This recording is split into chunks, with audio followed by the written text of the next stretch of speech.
Ada jutaan orang yang melakukan semua yang diminta oleh kehidupan modern. Mereka bangun lebih pagi, bekerja lebih lama, mengambil pekerjaan sampingan, mengorbankan akhir pekan. Tapi setelah semua itu, banyak dari mereka masih kesulitan membeli rumah, menabung, atau merasa aman secara finansial. Dan itu memunculkan pertanyaan yang semakin sulit diabaikan. Bagaimana jika kerja keras saja sudah tidak cukup?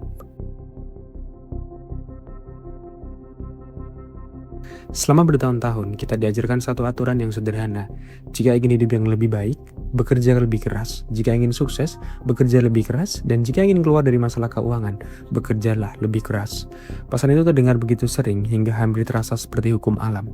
Kita mendengarnya dari guru, orang tua, buku motivasi, seminar bisnis, media sosial, dan hampir setiap cerita sukses yang pernah kita lihat. Kerja keras dianggap sebagai jawaban untuk hampir semua masalah kehidupan. Dan mungkin itulah sebabnya jutaan orang menghabiskan sebagian besar hidup mereka untuk mengejar sesuatu yang disebut produktivitas. Mereka datang lebih awal, pulang lebih larut, mengambil tanggung jawab tambahan, mengorbankan waktu istirahat, mengorbankan waktu bersama keluarga, mengorbankan kesehatan. Semua demi keyakinan bahwa suatu hari nanti, semua pengorbanan itu akan terbayar. Tapi semakin banyak orang mulai menyadari sesuatu yang aneh. Mereka bekerja lebih keras daripada sebelumnya, tapi kehidupan yang dijanjikan terasa semakin jauh. Untuk pertama kalinya dalam beberapa dekade, ada generasi yang merasa mereka melakukan semua hal dengan benar, tetapi tetap tidak mendapatkan hasil yang dijanjikan oleh sistem. Dan di tengah kebingungan itu, muncul sebuah ide yang terdengar sangat sederhana.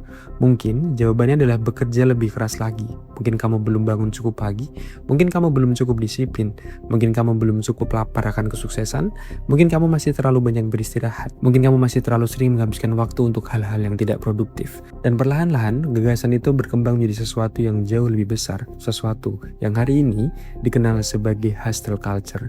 Hustle culture bukan sekedar tentang bekerja keras. Sebenarnya manusia selalu bekerja keras. Petani, buruh, pedagang, nelayan, dan pekerja di seluruh dunia telah bekerja keras jauh sebelum istilah itu pernah ada. Yang membuat hustle culture berbeda adalah keyakinan bahwa setiap jam dalam hidup harus digunakan untuk menjadi lebih produktif. Bahwa istirahat adalah kelemahan, bahwa tidur adalah hambatan, bahwa waktu luang adalah kesempatan yang terbuang. Bahwa jika kamu tidak sedang menghasilkan uang, maka kamu sedang tertinggal. Media sosial mempercepat gagasan itu dengan kecepatan yang belum pernah terjadi sebelumnya. Untuk pertama kalinya dalam sejarah manusia, kita bisa melihat kehidupan ribuan orang setiap hari. Kita melihat pengusaha muda yang menghasilkan miliaran rupiah. Kita melihat influencer yang bekerja dari pantai. Kita melihat video motivasi tentang bangun jam 4 pagi. Kita melihat kutipan tentang disiplin, konsistensi, dan kerja keras. Dan perlahan-lahan, kita mulai merasa bahwa semua orang sedang berlari cepat daripada kita. Namun masalahnya, media sosial jarang menunjukkan keseluruhan cerita.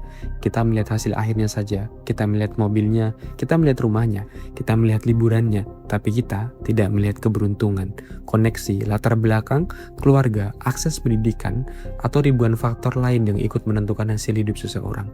Akibatnya, banyak orang mulai membandingkan kehidupan nyata dengan versi terbaik kehidupan orang lain. Dan semakin sering itu terjadi, semakin banyak orang merasa tertinggal. Mereka bekerja 8 jam sehari, lalu merasa bersalah karena tidak bekerja 12 jam. Mereka mengambil satu pekerjaan, lalu merasa bersalah karena tidak memiliki pekerjaan sampingan. Mereka beristirahat, lalu merasa bersalah karena tidak produktif. Mereka menonton film, lalu merasa bersalah karena tidak belajar keterampilan baru. Dan perlahan-lahan, produktivitas berubah dari alat menjadi identitas. Bila seseorang mulai diukur dari seberapa sibuk mereka terlihat, kesibukan menjadi simbol status baru. Kalender yang penuh dianggap sukses, tidur 4 jam dianggap dedikasi, lembur dianggap ambisi, burnout dianggap harga yang harus dibayar untuk mencapai kesuksesan. Dan tanpa disadari, jutaan orang yang mulai menjalani kehidupan yang semakin sempit, hidup mereka dipenuhi target, jadwal, deadline, dan produktivitas. Tetapi semakin sedikit ruang yang tersisa untuk benar-benar hidup. Dan ironisnya, semua ini terjadi di era paling produktif dalam sejarah manusia.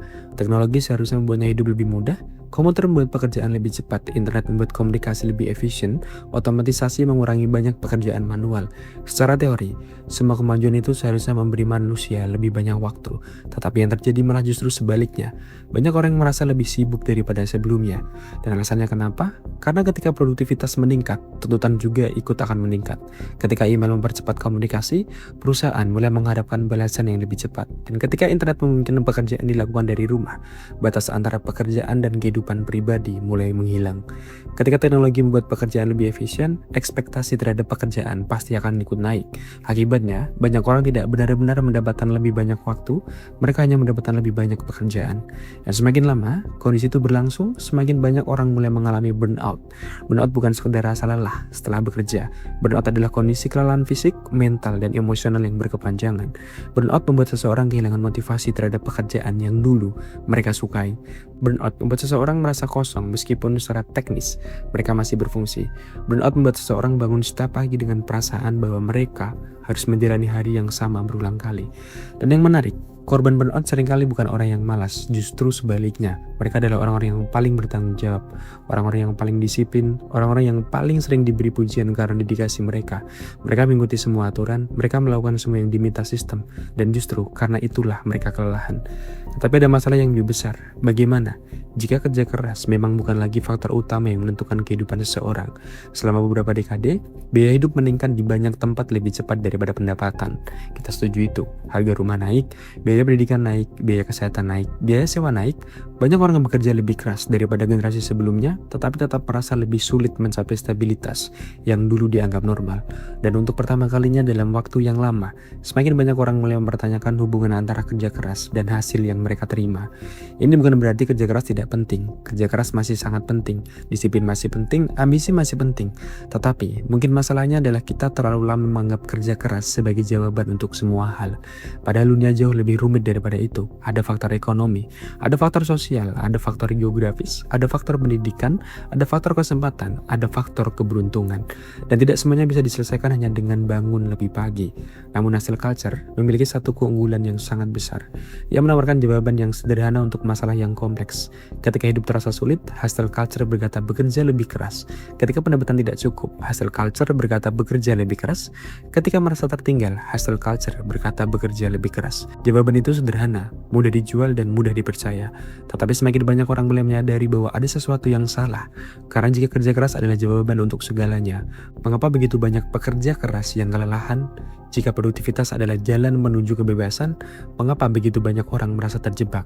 Jika kesibukan adalah tanda kesuksesan, mengapa begitu banyak orang sukses yang merasa kosong?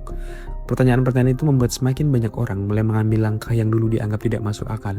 Mereka mulai menghargai waktu luang, mereka mulai menetapkan batas dengan pekerjaan, mereka mulai menolak gagasan bahwa nilai manusia ditentukan oleh produktivitasnya, mereka mulai menyadari bahwa hidup bukan hanya tentang menghasilkan lebih banyak uang, tetapi juga tentang memiliki waktu untuk menikmati kehidupan itu sendiri. Dan mungkin itulah pelajaran terbesar dari hustle culture.